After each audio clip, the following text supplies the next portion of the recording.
if you look at the history of countries around the world, when you start treating people differently,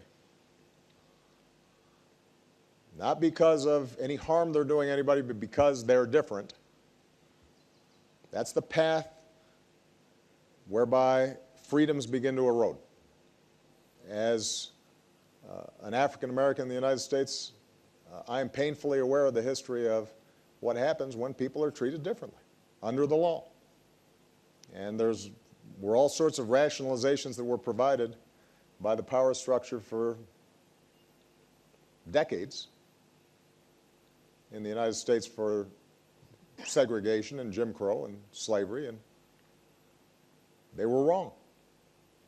If somebody is a law-abiding citizen going about their business and doing all the other things that good citizens are supposed to do and not harming anybody, the idea that they are going to be treated differently or abused because of who they love is wrong.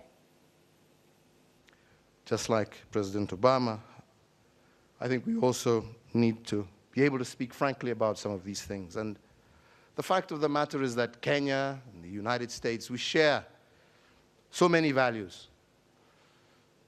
Our common love for democracy, entrepreneurship, value for families. These are things that we share. But there are some things that we must admit we don't share. Our culture, our societies don't accept.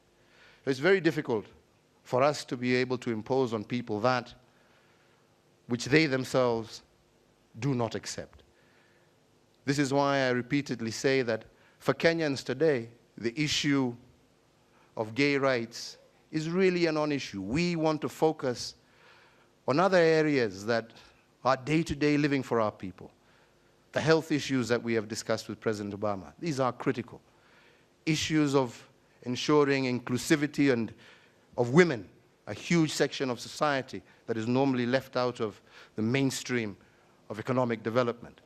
What we can do in terms of infrastructure, what we can do in terms of education, in terms of our roads, in terms of giving our people power, encouraging entrepreneurship. These are the key focuses. Maybe once, like you have, overcome some of these challenges, we can begin to look at new ones. But as of now, the fact remains that this issue is not really an issue that is on the foremost mind of Kenyans, and that is the fact.